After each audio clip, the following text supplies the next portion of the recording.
आज की क्लास में मैं आप सभी लोगों के बीच में एक ऐसा प्रश्न डिस्कस करने वाला हूं जो रेलवे की परीक्षा में पूछा गया है।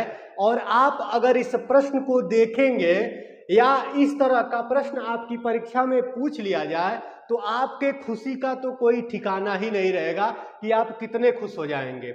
इस प्रश्न को अगर आप पढ़े होंगे तो आपको लगा होगा कि इस प्रश्न को तो आप देखते ही आंसर कर पाएंगे। इस तरह का प्रश्न अगर आप देखेंगे तो आप तो देखते ही आंसर कर पाएंगे। यह प्रश्न आपकी परीक्षा में पूछा गया है। अगर आप प्रतिशत चैप्टर से ध्यान देंगे तो आप अगर प्रीवियस ईयर क्वेश्चन को देखेंगे तो उसमें आपको यह क्वेश्चन मिल जाएगा। कोई भी प्रश्न हल करने से पहले चाहे वह प्रश्न आपको देखते ही लगे कि बहुत आसान है, लेकिन एक बार उसकी पूरी भाषा को जरूर पढ़ लेना चाहिए। उसके बाद से आप भले कैलकुलेशन अपने मन में ही करें, भले ही कैलकुलेशन आप अपने मन में ही करें, लेकिन प्रश्न की भाषा को जरूर पढ़ा करिएगा।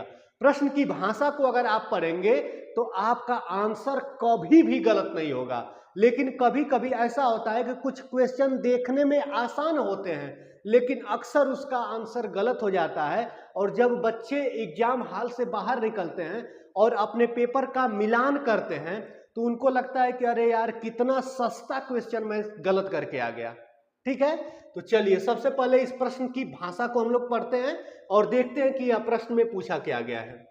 प्रश्न आप सभी लोगों के सामने है कि यदि 20 रुपए के सामान में 20% की वृद्धि हो जाए तो उस सामान की कुल कीमत कितनी हो जाएगी। कि यदि 20 रुपए के सामान में कोई वस्तु है जिसका मूल्य 20 रुपए है, ठीक है ना, यानी वो सामान कितने रुपए का है, 20 रुपए का वह सामान है।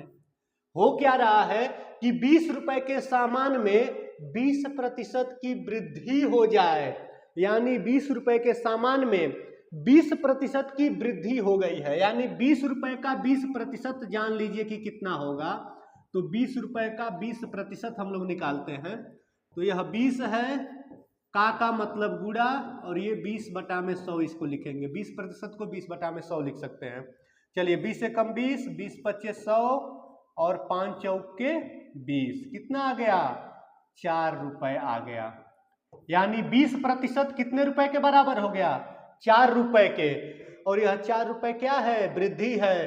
किस पर, 20 रुपए पर। तो 20 रुपए में 4 रुपए की वृद्धि यानी 24 रुपए का वह वस्तु हो जाएगा। यानी उसकी कीमत कितना हो जाएगी, 24 रुपए हो जाएगी। आप देख पा रहे होंगे आंसर कौन सा सही है, ऑप्शन बी करेक्ट होगा इसका। चलिए, अगर आपकी परीक्षा में इस तरह का कोई भी प्रश्न पूछ ले, यह प्रश्न तो बहुत इजी है, लेकिन अगर कोई कठिन प्रश्न भी आपकी परीक्षा में इस फॉर्मेट का आ जाए तब आप क्या करेंगे, तो आप बस इस ट्रिक को याद कर लीजिएगा और इस तरह के पूछे जाने वाले किसी भी प्रश्न को चुटकियों में सॉल्व कर दीजिएगा। इस ट्रिक को अगर आप याद कर लेते हैं, अगर इस ट्रिक को आप याद कर लेंगे तो इस तरह का कोई भी प्रश्न हो, ये तो आसान प्रश्न है, कोई कठिन प्रश्न भी रहेगा तो उसको भी आप बहुत ही इजीली सॉल्व कर पाएंगे। ठीक है, चलिए हम लोग ट्रिक को देखते हैं अपने। और यह ट्रिक क्या दिया हुआ है कि यदि x रुपए के सामान में, यदि x रुपए के सामान में y% की वृद्धि हो जाए, x रुपए के सामान में y% की वैल्यू इस प्रश्न के अनुसार 20% है। क्यों, क्योंकि 20% की ही वृद्धि हो रही है। ट्रिक है, यदि x रुपए के सामान में y% की वृद्धि हो जाए तो कुल कीमत कितना होगा, उसके लिए आपको इस ट्रिक का प्रयोग करना होगा। कुल कीमत के लिए आपको उस ट्रिक को याद करना होगा और उस ट्रिक पर जैसे आप इस प्रश्न की वैल्यू को रखेंगे आप आंसर पर चले जाएंगे। देखिए हम लोग वैल्यू को रख के देखते हैं।